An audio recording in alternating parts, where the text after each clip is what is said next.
Olá!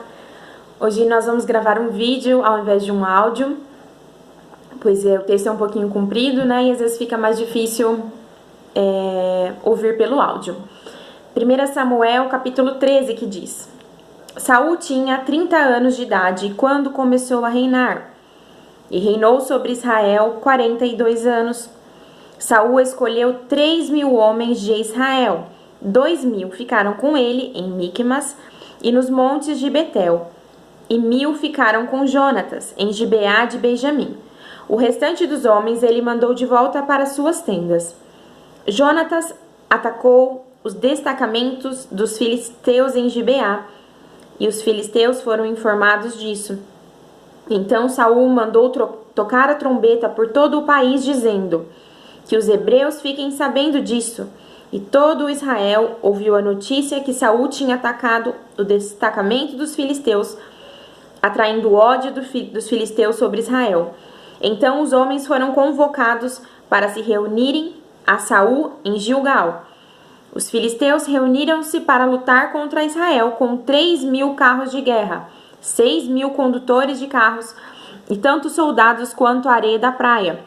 E eles foram a Miqumas, a leste de Bet-Aven, e lá acamparam. E quando os soldados de Israel viram que a situação era difícil e que seu exército estava sendo muito pressionado, esconderam-se em cavernas e buracos, e entre as rochas e poços e cisternas. E alguns hebreus até atravessaram o Jordão para chegar à terra de Gade e de Gileade. Saul ficou em Gilgal, e os soldados que estavam com ele tremiam de medo. Ele esperou 7 dias, o prazo estabelecido por Samuel, mas este não chegou a Gilgal, e os soldados de Saul começaram a se dispersar. E ele ordenou: tragam-me o holocausto e os sacrifícios de comunhão. E Saul então ofereceu o holocausto. Quando terminou de oferecê-lo, Samuel chegou e Saul foi saudá-lo. E perguntou-lhe Samuel: o que você fez?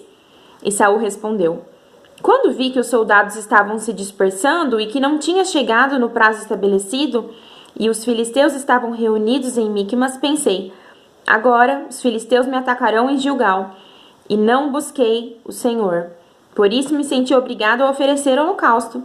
Então disse Samuel: você agiu como tolo, desobedecendo ao mandamento que o Senhor, o seu Deus, lhe deu. E se você tivesse obedecido, ele teria estabelecido para sempre o seu reinado sobre Israel. Mas agora o seu reinado não permanecerá. E o Senhor procurou um homem segundo o seu coração e o designou líder de seu povo, pois você não obedeceu ao mandamento do Senhor.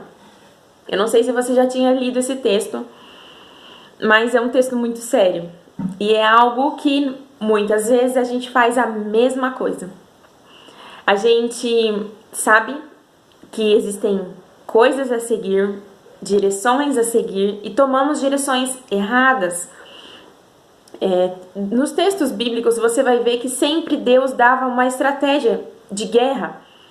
Não era por quantidade de pessoas, não era por soldados fortes ou grandes. Uma prova disso é Davi com Golias, né? Porque Davi foi sem armadura, com uma funda e algumas pedrinhas e derrubou o gigante. Então Deus ele não está nem um pouco interessado naquilo que eu ou você temos para oferecer. Porque a nossa força não vem dele, é algo espiritual.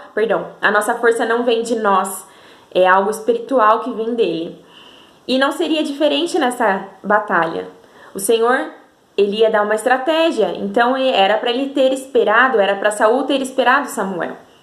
Só que quando a coisa começou a apertar e começou a ver que o exército começou a ficar desesperado, ele agiu por impulso e foi lá e fez algo que não era o papel dele para fazer. E o que acontece com a gente? A gente faz a mesma coisa. A gente age por impulso, a gente acha que as coisas vão se solucionar pelos nossos próprios meios e a gente esquece que a nossa força não vem de nós, ela vem do Senhor. E custou muito caro para Saul, porque o reinado dele era para ser um reinado para sempre. E por quê? Porque ele se precipitou, ele ofereceu um holocausto que não era papel dele. O papel era do sacerdote oferecer. Era o papel de Samuel chegar ali e oferecer um holocausto e Deus ia dar a vitória e a estratégia. Mas, gente, quando a gente muitas das vezes nós somos pressionados por situações, a gente faz coisas que o Senhor não nos mandou fazer. A gente fala, não, mas tá muito atrasado, né? Eu tô esperando, eu tô orando, porque aqui fala que realmente Samuel não chegou no tempo dentro dos 7 dias, mas não interessa, Saul sabia que era para esperar, né? Porque Deus, ele nunca deixou o povo de Israel na mão. A gente sabe a história dos muros de Jericó que caíram, do mar que se abriu. Deus é um Deus que ele sempre vai enviar a provisão para nós. Só que a gente tem que tomar cuidado porque por vezes a gente tomar a frente e dar um jeitinho, o jeitinho brasileiro, né? A gente quer dar aquele jeitinho nas coisas. E se a gente às vezes dar esse jeitinho, vai custar algo caro pra gente. Às vezes, no caso de Saul, ele não tinha noção que ele ia perder o reinado dele por conta de uma atitude que ele fez errada. E às vezes algo vai custar caro para nós se a gente tomar uma atitude sem a direção de Deus. Por isso que a gente tem que orar, a gente tem que buscar, a gente tem que jejuar por algo que a gente tem procurado, que a gente tem buscado. E se ainda a resposta não veio, espere, aguarde, confie, porque o Senhor está na direção disso. Outra pessoa que a gente conhece a história, que agiu por impulso, agiu de uma outra forma, de um nervosismo, foi Moisés. Moisés, ele estava ali acostumado a lidar com aquele povo chato, aquele povo teimoso, aquele povo que só reclama. Não sei se você conhece alguém assim, talvez eu e você sejamos esse povo, igual o povo de Israel. Mas ele subiu e ele foi à montanha, escreveu os 10 mandamentos.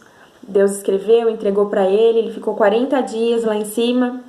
E quando ele desceu, o povo estava lá, adorando ídolos, criou ídolos. A paciência de Moisés já estava, vamos dizer assim, estava por aqui. E o povo reclamando, começou a pedir água, e Deus falou, toca na rocha que vai sair água. E Deus uma vez já tinha falado, bate na rocha, fere a rocha que vai sair água. E aí isso aconteceu. Só que a outra vez Deus disse, toca na rocha. E na hora do nervoso, porque ele já estava de saco cheio do povo, com razão, ele fez o quê? Ele bateu, ele feriu a rocha. A água saiu, mas por causa da atitude de nervosismo, mesmo que estava na razão, ele não pôde entrar na Terra Prometida. Ele não viu, ele morreu antes de chegar na Terra Prometida. Às vezes, gente, a gente vai até achar que nós estamos na razão, como Saul. Achou que, não, mas Samuel estava atrasado. Ou como Moisés, né, ele tinha, entre aspas, o direito de estar bravo. Mas quando Deus fala algo para nós, cumpre somente a nós obedecermos. Porque senão isso pode custar caro a mim e a você. Né? Quando a gente age pelas nossas próprias forças, a gente tem que usar muito mais força. E quando a gente anda pelo direcionamento de Deus, a gente não precisa batalhar, o Senhor mesmo batalha por nós. Que eu e você possamos entender que atitudes erradas nossas e precipitadas podem custar caro para nós, para nossa família e para nossa geração. Mas que a gente possa, eu e você, possamos entender que nós temos que ter um coração de obediência, e entender que tudo é no tempo do Senhor. E o que o Senhor quer de nós é obediência. E Ele quer e vai lutar a favor de nós, desde que nós possamos seguir as regras que Ele nos ditar. E se Ele falou, cabe a nós obedecer. Deus abençoe.